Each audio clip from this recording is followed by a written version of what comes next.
8월 2일 트위터에 이상한 글 하나가 올라옵니다. 이란의 존립을 위해 공격을 취소하기로 합의했다. 그런데 너무 이상합니다. 며칠 전까지만 해도 이란이 먼저 미국 기지를 직접 공격하여 미군에 피해를 입혀왔죠.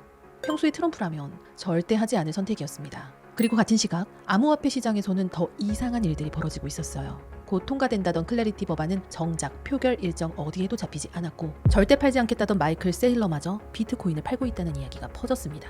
전쟁, 규제, 그리고 세일러. 시장이 기대던 세 개의 믿음이 거의 같은 순간에 흔들린 겁니다. 그런데 정말 이상한 건 따로 있었죠. 이렇게 비극적인 뉴스가 한꺼번에 쏟아졌는데도 정작 가격은 그만큼 무너지지 않았다는 겁니다. 지금 시장은 더 큰 폭락을 준비하고 있는 걸까요? 아니면 누군가 시장이 가장 두려워할 이야기들만 골라 던지고 있는 걸까요? 오늘은 이 세 사건의 진짜 의미를 하나씩 추적해보고 지금 이 공포를 어디까지 믿어야 하는지까지 같이 짚어보겠습니다. 시작하기 전에 지난 영상에서 제가 시장을 보는 솔직한 관점을 그대로 담아냈는데 생각보다 훨씬 많은 분들이 봐주셨습니다. 이제 막 시작한 채널을 믿고 봐주신 초기 구독자분들께 진심으로 감사드립니다. 어려운 장일수록 듣기 좋은 이야기보다 지금 꼭 필요한 이야기를 전해드릴게요.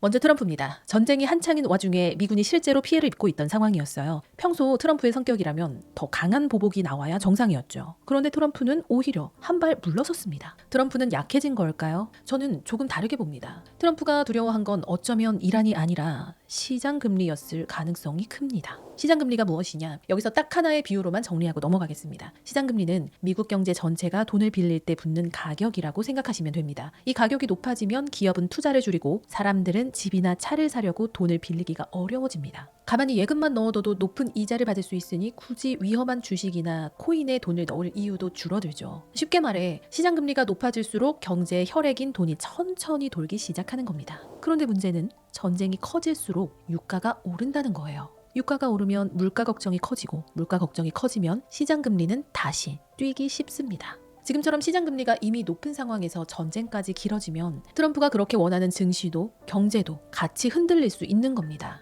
그래서 트럼프의 행동을 시간순으로 겹쳐보면 하나의 패턴이 보입니다. 강한 말을 먼저 던집니다. 그런데 유가와 시장 금리가 위험한 수준까지 올라가면 슬그머니 물러서죠. 반대로 유가가 안정되고 금리가 내려가면 다시 강하게 압박을 시작합니다. 실제로 올해 내내 이 리듬은 거의 그대로 반복됐어요. 강하게 나갔다가 유가가 튀면 협상 테이블로 돌아오고 그때마다 유가는 다시 주저앉았습니다. 그래서 저는 이렇게 정리합니다. 트럼프가 시장이 버틸 수 있는 범위 안에서 전쟁의 강도를 조절하고 있는 거라고요. 현재의 시장 금리는 아직도 높은 수준이기에 저는 트럼프가 계속 완강하게 나올 가능성은 낮다고 보고 있습니다. 나오더라도 금방 끝날 확률이 높아 보여요. 그런데 전쟁의 긴장이 조금 내려가는 그 사이에 정작 암호화폐 시장 안에서는 마지막으로 남아있던 희망 하나가 조용히 사라지고 있었습니다.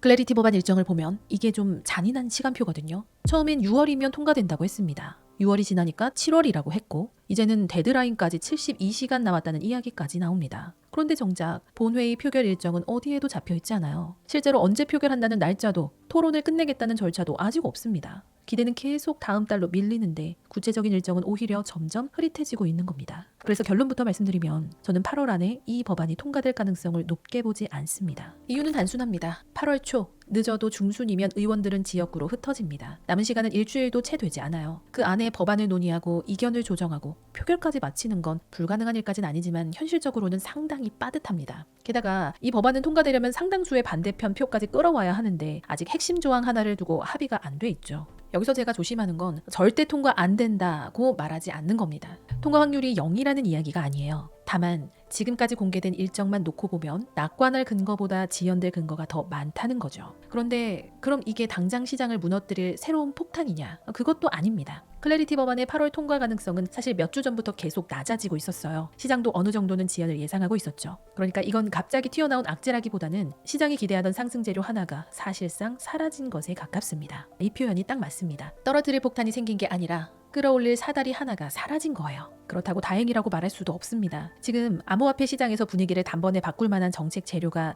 사실상 이 법안밖에 없었으니까요. 그리고 그 사다리가 사라진 바로 그때 불난 집에 기름을 붓는 이름 하나가 등장합니다.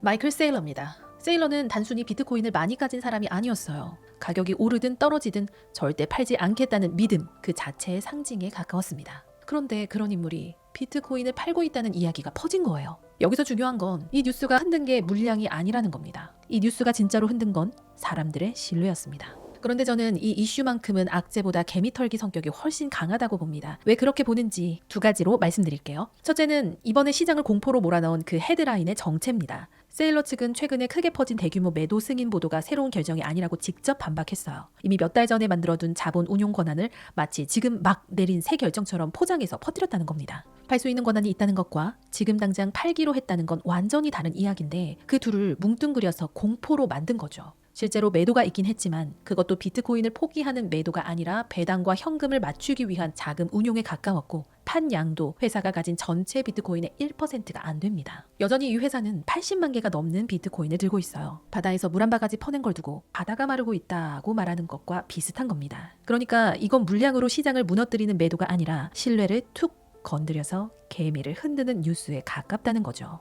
둘째는 차트입니다. 사실 이게 더 결정적이에요. 세일러가 판다는 기사가 떴을 때 그때마다 차트가 어디에 있었는지를 보면 답이 나오거든요. 멀리 2022년으로 가보겠습니다. 세일러가 비트코인을 팔았다는 소식이 나왔던 그 자리는 돌아보면 비트코인 사이클의 바닥 부분이었습니다. 그리고 세일러는 그 뒤에 팔았던 것보다 훨씬 더 많은 양을 되사들였죠. 최근 차트의 결도 다르지 않습니다. 세일러 매도 뉴스가 떴던 자리들을 하나씩 겹쳐보면 2022년 12월 세일러의 매도 이후 시장은 장기적으로 추세 전환이 됐고 2026년 6월 말 세일러의 매도 이후 직후부터 단기적으로 반등을 주기 시작했죠. 그리고 현재 매도 기사가 뜬 겁니다. 그때마다 공포가 가장 짙었던 구간, 그러니까 단기 저점 부근과 맞물리는 경우가 많았어요. 정리하면 이렇게 되는 겁니다. 세일러가 판다는 뉴스는 시장이 가장 무서워할 때 나옵니다. 그리고 그 뉴스가 가장 무섭게 들리는 그 순간이 차트에서는 바닥 부근이었던 경우가 많았죠. 길게 보든 짧게 보든 이 뉴스는 시장의 밑바닥에서 개미를 털어내는 성격이 강했다는 겁니다. 절대 안 판다던 사람이 판다는데 그 자리가 하필 저점이었다.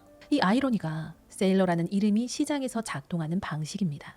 지금까지의 내용들을 정리해보면 지금 시장은 전직 리스크가 남아있고 클래리티 법안은 불투명하고 세일러라는 상징마저 흔들리고 있습니다. 분명 쉽지 않은 장입니다. 그런데 저는 오히려 이런 시기에 이 채널을 시작한 걸 후회하지 않아요. 고점에서 채널을 시작해서 희망을 말하는 건 사실 누구나 할 수 있습니다. 진짜 필요한 건 모두가 지쳐가는 순간에 무엇이 진짜 위험이고 무엇이 공포에 불과한지를 구분해주는 일이라고 생각해요. 이 어려운 장에서도 제 영상을 찾아주시는 초기 구독자분들을 저는 오래 기억하겠습니다. 다음 영상에서도 듣기 좋은 이야기보다 이 장에서 살아남는 데 필요한 이야기를 준비해서 오겠습니다. 감사합니다.